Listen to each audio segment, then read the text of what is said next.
Dan sekarang eh, percaya ya bahwa mereka bukan brand Nabi. Oh, saya 100%. 100%. 100%. Percaya bahwa mereka bukan, karena hanya saya keyakinan dengan melihat faktanya. faktanya ya. Iya. Ya, digabung berarti data, fakta ditambah penelitian manuskripnya Kiai Maduddin Usman.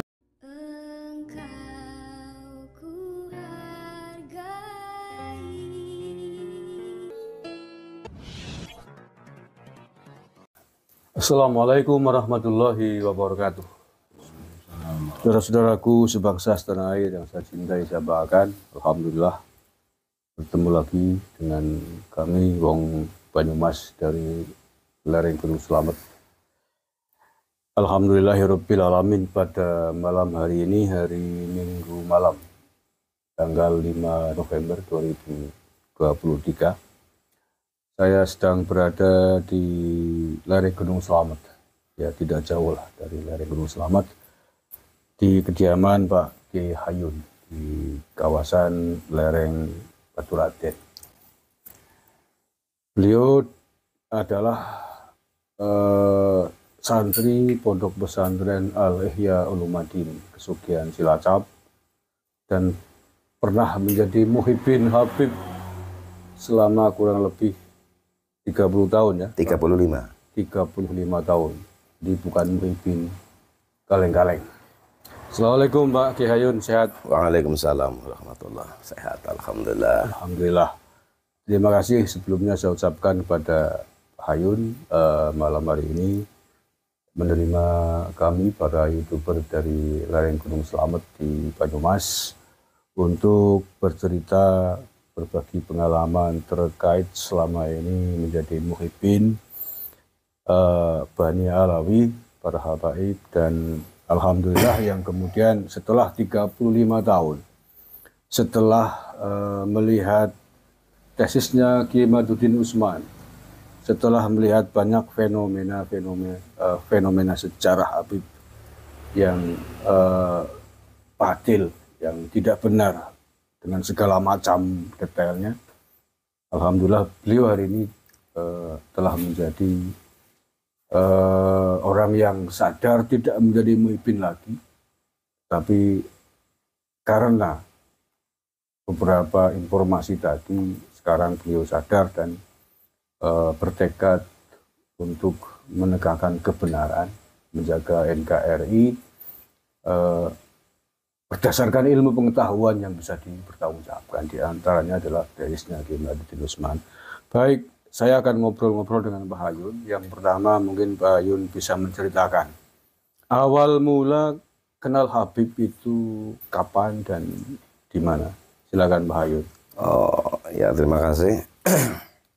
Assalamualaikum warahmatullahi wabarakatuh. Pengalaman saya kenal dengan seorang Habib. Emang saya itu asli dari lereng Gunung Slamet. Itu turun ke Cilacap itu di Pondok Pesantren Kesugihan Al-Ihya Ulumuddin yang dalam rangka nyantri ya. Dalam rangka nyantri. Dan pengalaman saya itu memang dari dulu memang orang ya mantan daripada Gang Sadar. Dari tahun 80 itu saya sudah di tempat Gang Sadar sampai 87, 88 saya masuk Kesugihan. Nah, begitulah saya di Kesugihan. Itu awal di Kesugihan itu saya belum nggak tahu, kiai aja baru tahu di itu, apalagi Habib. Gitu. Nah, waktu itu ada Habib masih anak-anak lah gitu, tapi sudah brengsek lah itunya, pokoknya gak bikin reseh lah. Nah, saya itu saya juga mantan dari Gang Sadar. Ya melihat seperti itu ya hati itu ingin tantang gelut. Kontak gitu. lah yang nggak terima. Iya, tantang gelut gitu. Nah, tantang gelut, tapi Nah, ada temen akhirnya diklarifikasi, jangan ini Habib, nanti ini adalah turunnya Rasulullah, ini, nanti kamu kewalat. Nah, dari situlah saya mulai terdoktrin. Nah, Tahun 80-an. tahun 88. 88. Iya, tahun 88 itu berarti. Nah, disitulah awal saya kenal dengan Habib. Oke, jadi awal kenal Habib di Pondok Pesantren Al-Ihya Ulumuddin Kesugihan ya. Iya. Oke. Terus setelah itu bagaimana? Ya, Perjalanan perkenalannya dengan Habib. ya udah akhirnya akrab dengan Habib-Habib saya. Nah, waktu itu emang yang nyantri di Kesugihan itu banyak, termasuk Habib-Habib gitu. Waktu itu. Sedekat apa hubungannya dengan para Habib ketika di pondok? Ya, seperti tetap saya muliakan orang. Begitu saya tahu tentang Habib itu, saya tetap memuliakan. Ya cium tangannya, ya apalagi disuruh gitu. Ya oke. Pokoknya apapun yang disuruh Habib laksanakan gitu. Iya. Itu berapa tahun tadi di pondok? 8 tahun? 7. 7 tahun. Iya. Oke. Kemudian setelah selesai dari pondok pulang ke Baturaden, berlanjut ya hubungan baik. Oh, itu lebih kental. Kita. Iya, lebih kental. Oke, bisa diceritakan. Ya sering Habib datang ke sini, ke tempat saya sini. Nah, itu ya intinya ya saya hormati, ya saya apakan saja. Sering itu. Ya. Intinya akhirnya mencari uang lah. Bahasa sana itu torik. Toriknya mana Yun? Gitu. Torik, Bahasa. penunjuk jalan. Ya, itu. Saya itu akhirnya menjadi intinya saya jadi kurir. Termasuk ya juga korban. Kurirnya Habib ya. Kurir Habib. Menunjukkan jalan orang-orang yang memang dianggap bisa memberikan uang. Iya, begitu. Untuk diberikan ke Habib. Iya. Oke. Atau untuk diantarkan ke rumahnya begitu. Iya, seperti itu. Atau kadang hanya alamatnya saja. Gitu. Dikasih tahu ke Habib itu, nanti Habib itu mendatangi. Iya. Itu yang disebut biasanya dawir gitu ya. Ya, dawir itu bahasanya.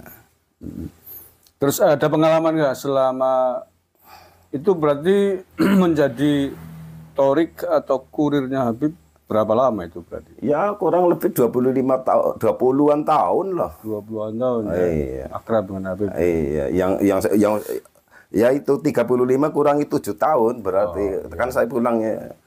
Ya. Itu. Ada pengalaman menarik nggak selama menjadi kurirnya Habib itu? Ya sebetulnya banyak. Ya, Ya, termasuk ya di antara salah satunya saya pernah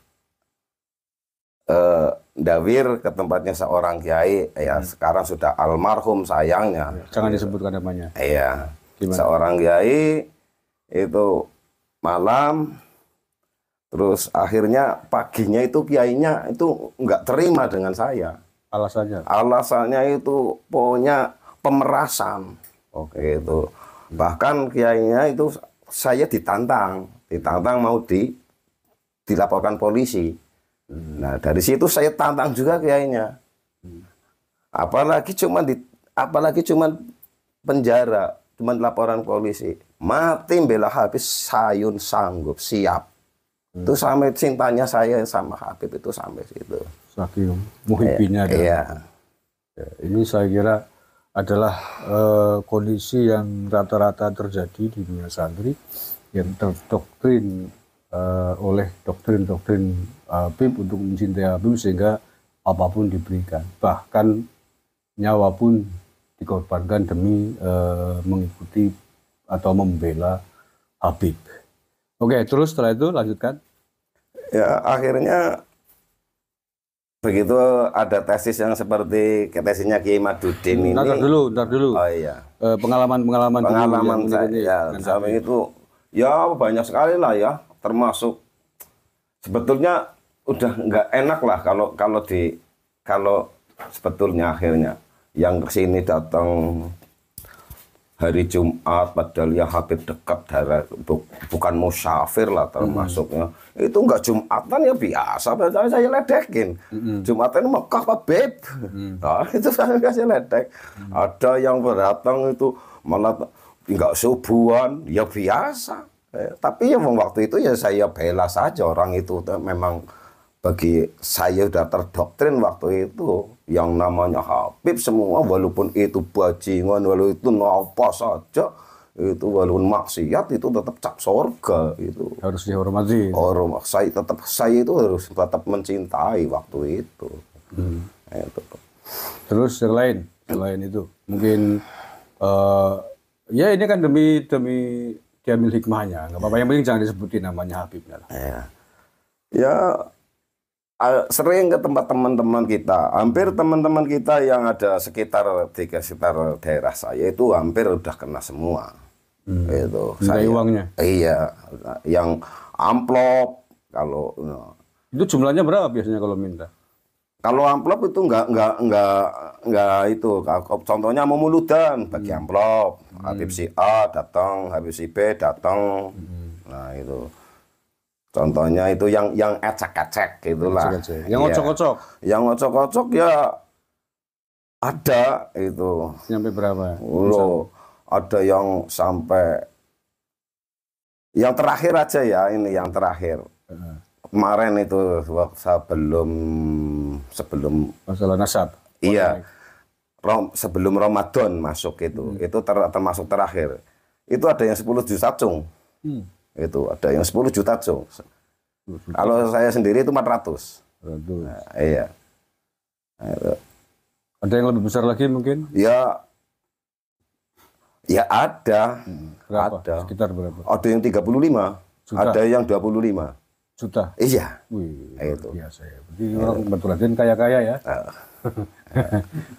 Rela menyumbangkan uang dengan entengnya 30 juta, 25 juta, 10 juta. Itu bukti bahwa santri selama ini sesungguhnya sudah luar biasa muhibbinya dengan para habib. Oke, mungkin yang lain selain masalah dawir itu, perbuatan-perbuatan yang mungkin kita anggap maksiat lah atau tidak sesuai dengan syariat. Pernah ada Kang Ayun nemuin habib yang datang ke sini? Gimana? Yang perbuatan habib yang secara syariat itu melanggar. Pernah nggak? Ya itu tadi. Secara itu ya yang di luar ibadah, enggak sholat itu ya, Jumat enggak Jumatan, subuh enggak subuhan gitu. Itu termasuk. Ada yang ke sini bawa orang perempuan, ya ada Pak. Istrinya mungkin? Bukan. Bukan, ya ada gitu. Tapi tetap husnudzon ya. Bahkan ada yang ganja. Buset. Ada yang ganja. Allah. Gitu. Ya waktu itu ya itu kan ada teman tanya itu sedang majdub gitu. Bukan majdub. Apa istilahnya? Sedang gemblung ya. Iya. Itu. Kalau ada teman kok itu habibnya masih hidup sana. Kalau yang ganja itu cuman saya nggak tahu persis itu cuma kasih itu 2 kali. Bukan teman dulu gitu. Itu ya teman baru lah kemarin aja itu. Tahunya ganja dari mana? Nah, saya kan tahu. Paham dari aromanya, dari rupanya, itu lintingannya. Iya. Itu dan dia sudah sempoyongan. Gitu. Ya malum karena beliau penguasa Gang Sadar, jadi pahamlah dengan dunia begitu ya. Baunya aja paham lah. Ibarat seorang montir mobil kan. Dengar suara aja udah kelihatan, loh ini karburatornya kotor, ini remnya, kita maklumi itu. Oke, ada lagi yang mau diceritakan mungkin pengalaman-pengalaman buruk dengan Habib? Ya, seperti apa sih Pak? Ya, sebetulnya ya banyak sekali sebetulnya, tapi mau diperincikan ya. Ya. Hampir sama sebetulnya dengan yang di sana-sana itu hampir sama. Kalau yang terbaru kan ada kasus Habib selingkuh dengan istri orang, bermain wanita. Iya. Pernah? Oh tadi udah disebutin ya. Iya. Yang lain udah enggak? Urusannya dengan perempuan. Oh, yang sering dengan orang perempuan. Ya ada seorang Habib itu keluar dari hotel, nabrak tetangga saya, itu ya termasuk ada nabrak tetangga saya meninggal. Nah, akhirnya dia minta tolong kepada seorang kiai. Nah, seorang kiai menunjukkan suruh membelain itu ada seorang santri yang suruh belain. Akhirnya ya dia padahal meninggalnya itu meninggali anak yatim 2. Itu tanpa denda, tanpa penjara akhirnya. Itu ada ya. Oke ya, ini disclaimer dulu. Ini bukan dalam rangka mencari-cari kejelekan, tapi bukan. Tapi ini dalam rangka menguatkan data, fakta bahwa tesisnya Kiai Madudin Usman bahwa mereka bukan dzurriyyah Nabi. Ini adalah data-data dan fakta-fakta yang menguatkan. Jadi ini semakin kuat bahwa kalau kita mengatakan mereka bukan dzurriyyah Nabi, ini adalah data-data fakta-fakta yang mendukung. Jadi bukan karena dalam rangka mencari-cari kejelekan, bukan.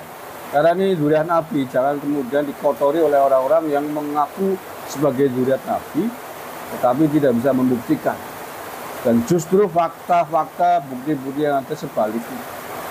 Oke, kemudian hari ini Kang Hayun kan sudah sadar.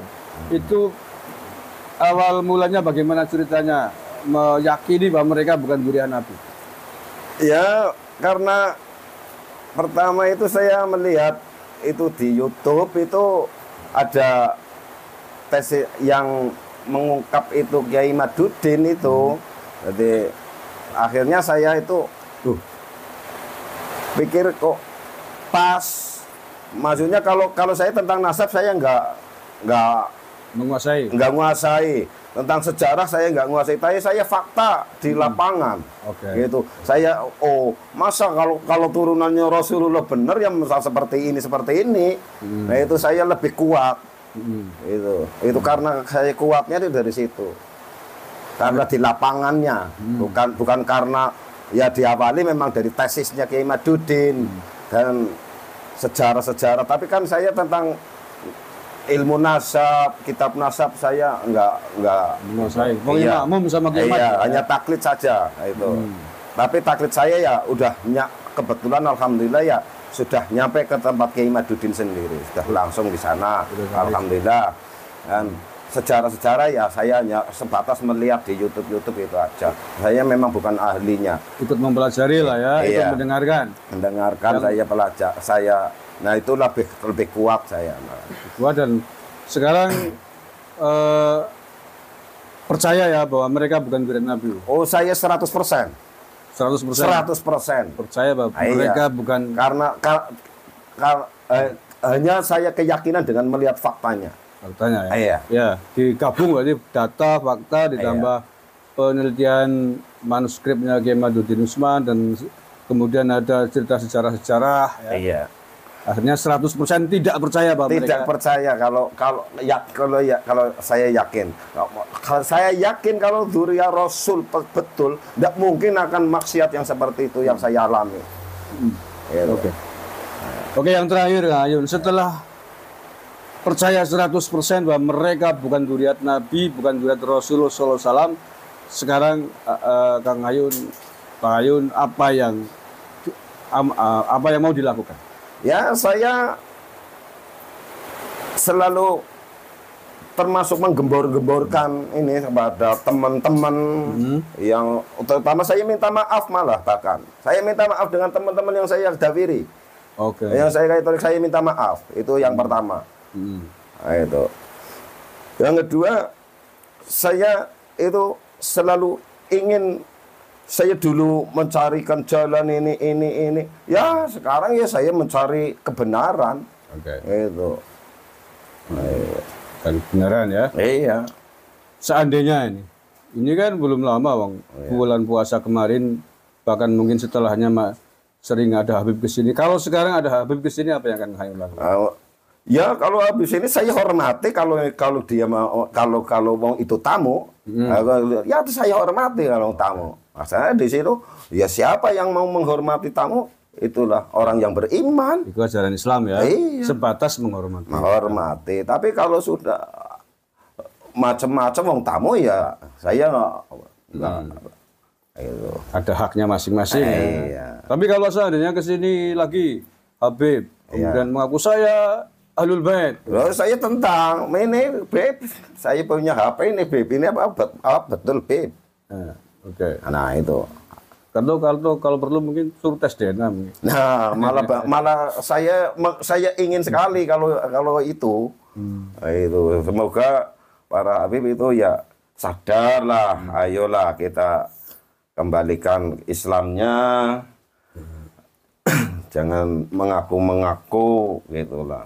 Jangan aku turunan Nabi. Iya, gitu. Jangan ngaku turunan Nabi dan ya wajar lah yang kalau mau cari uang ya bekerjalah, gue atau berusaha, yang jangan berusaha dawir gitu.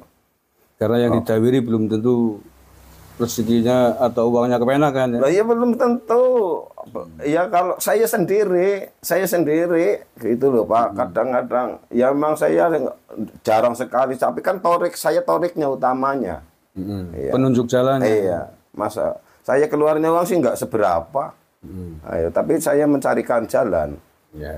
Gitu. Oke, tapi tadi sudah Pak Hayat sudah meminta maaf kepada katakanlah korban-korban yang sempat didawirin atas petunjuk jalannya. Mudah-mudahan ini dimaafkan.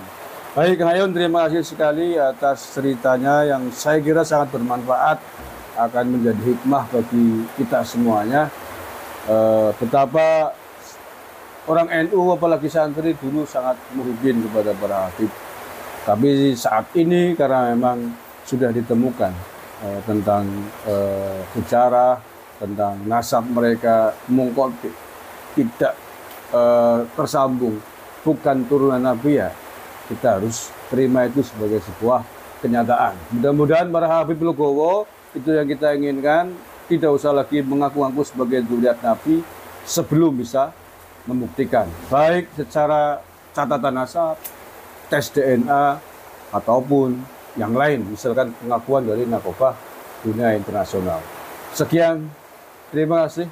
Ada tambahan? Ada Pak. Oh, silakan. Ini saya ya bukan menghimbau, tapi ya dengan teman-teman, khususnya teman-teman Al-Ihya Ulumuddin, ya barangkali ini saya minta maaf banyak kesalahan pada teman-teman yang pernah saya dawiri, yang belum sempat saya silaturahim ke tempat teman-teman Al-Ihya.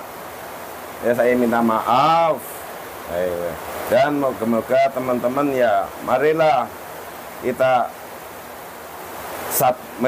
sadarlah itu kalau belum tahu persis ya coba dikoreksi atau didengarkan atau dilihat tentang tesisnya Kiai Ahmaduddin gitulah buat teman-teman. Moga jangan melihat hanya satu pihak saja gitu.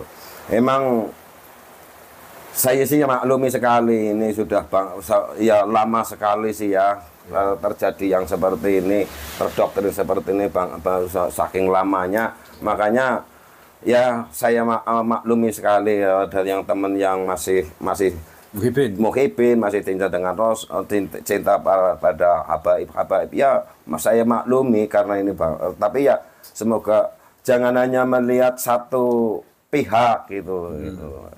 Kalau dilihat dua-duanya nanti akan tahu mana yang benar, mana yang tidak. Dibandingkan. Nah, kalau hanya melihat satu pihak saja ya ayo. Selamanya akan menjadi muhibin. Selamanya akan menjadi muhibin.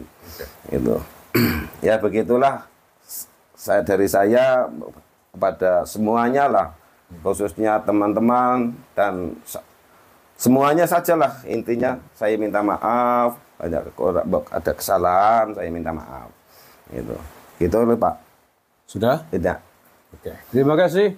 Sahari bila taufik walhidayah wal inayah. Wallahul muwaffiq ila aqwamit thoriq. Assalamualaikum warahmatullahi wabarakatuh.